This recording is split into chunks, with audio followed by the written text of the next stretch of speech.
Hello friends, आज मैं आपको बताऊंगा यदि आप अपनी भेड़ बकरियों में जो स्ट्रेप्टोपेनिसिलिन एंटीबायोटिक आती है, जिस प्रकार से ये डीसीआर आता है, ये आप अपनी भेड़ बकरियों में प्रयोग करवा सकते हैं। कि बहुत इस तरह की भेड़ बकरियों के बारे में ये जो कमेंट्स आ रहे थे कि सर जो स्ट्रेप्टोपेनिसिलिन एंटीबायोटिक आती है, जिसके जो जैसे हम डीसीआर बोलते हैं, इस इंजेक्शन का प्रयोग भेड़ बकरियों में भी कराया जाता है क्या?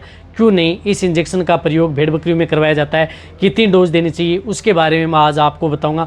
कौन से रोगों के अंतर्गत ये काम करता है ये भी आपको बताऊंगा। और रही बात ये इंजेक्शन आपके पशु बकरियों में क्या साइड इफेक्ट भी कर सकता है, इसके बारे में भी आपको बताऊंगा, पूरी डिटेल से बताऊंगा। वीडियो को स्किप करके मैं देखना, पूरा देखना। जितने भी जो भेड़ पालक या बकरी पालक इस वीडियो को देख रहे हैं, अभी इस चैनल पर अभी भी नए जुड़े, तो पहले आप इस चैनल को सब्सक्राइब कर लें, साथ में बेल आइकन और आला वाला ऑप्शन दबाएं, क्योंकि इस चैनल पर आपको सही और सटीक जानकारी के साथ कोई भी मेडिसिन या दवाइयों के बारे में आपको जानकारी दी जाती है। देखो, सबसे पहले तो मैं आपको बताना चाहता हूँ जो स्ट्रेप्टोपेनिसिलिन एंटीबायोटिक आती है, जिस प्रकार से डीसीआर है, ये भेड़ बकरियों में कर सकते हैं। कौन सी बीमारियों में?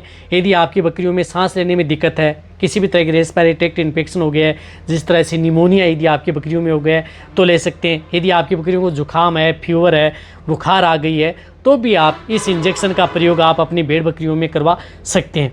इसी के साथ साथ यदि आपकी भेड़ बकरियों में जिस प्रकार से टिटनस हो गया, लोगजा हो गया, आपकी बकरियों की जबड़ा बंद हो गया, खुल नहीं रहा है, तो आप उस स्थिति के दौरान भी आप स्ट्रेप्टोपेनिसिलिन ही एंटीबायोटिक का ही अच्छा रिजल्ट मिलता है अदर एंटीबायोटिक की बजाय, तो आप इस एंटीबायोटिक का प्रयोग कर सकते हैं। इसी तरह से यदि आपकी भेड़ बकरियां कहीं पर लग जाए, चोट लग जाए, घाव हो जाए, या आपकी बकरियों में कहीं पर गांठें बन जाएँ, वो फूट जाएँ, तो भी आप इस पेनिसिलिन ग्रुप की जो एंटीबायोटिक है स्ट्रेप्टोपेनिसिलिन, इसका प्रयोग आप अपनी भेड़ बकरियों में करवा सकते हैं।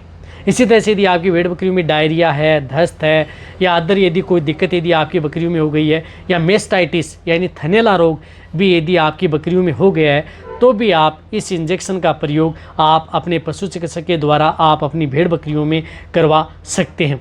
देखो, रही बात इस इंजेक्शन की डोज की, जिस प्रकार से 2.5 ग्राम में इंजेक्शन आता है स्ट्रेप्टोपेनिसिलिन, तो यदि आपकी भेड़ बकरियों की बॉडी वेट यदि 30 kg है, तो आप इसकी 2 डोज बना सकते हैं। यानी इसके अंतर्गत आप 6 से 7 ml आप डिस्टिल वाटर मिला सकते हैं, या आप CPM का भी प्रयोग कर सकते हैं। वो घोल करके आप 2 बकरियों में ये इंजेक्शन प्रयोग कर सकते हैं। या जिन बकरियों का बॉडी वेट अच्छा है, बहुत ही बॉडी वेट ठीक है, तो आप इसे का प्रयोग कर सकते हैं। लेकिन जिनका बॉडी वेट होना चाहिए 60-70 kg से अबोव, उसमें आप अकेला प्रयोग कर सकते हैं। लेकिन जो जितनी छोटी भेड़ बकरियाँ हैं, उनकी 2 डोज आपको बना लेनी है। रही बात जो ये इंजेक्शन है, यदि आपकी बकरियां प्रेग्नेंट है, यानी प्रेगनेंसी सेफ भी है, ये नॉन प्रेग्नेंट है, उनको भी आप ये इंजेक्शन लगा सकते हैं। जितनी जो बीमारियां बताई उनमें आप प्रयोग इस इंजेक्शन का कर सकते हैं। रही बात इसके साइड इफ़ेक्ट ये हैं कि ये इंजेक्शन आप अपनी जो भेड़ बकरी हैं उनमें रिएक्शन भी कर सकता है, क्योंकि जो पेनिसिलिन ग्रुप की जो एंटीबायोटिक आती हैं वह कभी भी आपके पशु में रिएक्शन कर सकती हैं। यदि पूरी डिटेल से जानना है डीसीआर के बारे में, तो मेरे चैनल पर डिटेल से वीडियो बनी हुई है, वो भी आप जाकर के देख सकते हैं। पूरी डिटेल से रिएक्शन कर सकता है। तो आप कभी भी जो ये एंटीबायोटिक इंजेक्शन लगाते हैं पेनिसिलिन ग्रुप की, तो आप उसे एविल का इंजेक्शन या CPM क्लोरफेनिरामाइड इंजेक्शन उन बकरियों में साथ में ज़रूर लगाएं, यदि आपकी बकरियों को यदि किसी भी तरह की रिएक्शन से यदि बचना है तो। इस बात का आपको ज़रूर ध्यान रखना है। लेकिन जितने भी जो इंजेक्शन लगाए जाते हैं, उन सभी इंजेक्शन के साथ CPM इंजेक्शन का प्रयोग सभी पशु चिकित्सक या सहायक पशु चिकित्सक जरूर करते हैं। देखो, आपको जितने भी जो भेड़ पालक या बकरी पालक इस वीडियो को देख रहे हैं, या उनकी आप इस चैनल की मेंबरशिप लेना चाहते हैं, किसी भी तरह की दवाइयों के बारे में जानकारी लेना चाहते हैं, तो स्क्रीन पर जो WhatsApp नंबर दिख रहे हैं, इससे मेंबरशिप ले सकते हैं। इसका कुछ पे करना होता है, उसके बाद में आप घर बैठे आप मेरे से जानकारी प्राप्त कर सकते हैं। किसी भी तरह की यदि दिक्कत है, आपका प्रॉब्लम का सॉल्यूशन आपको हो जाएगा।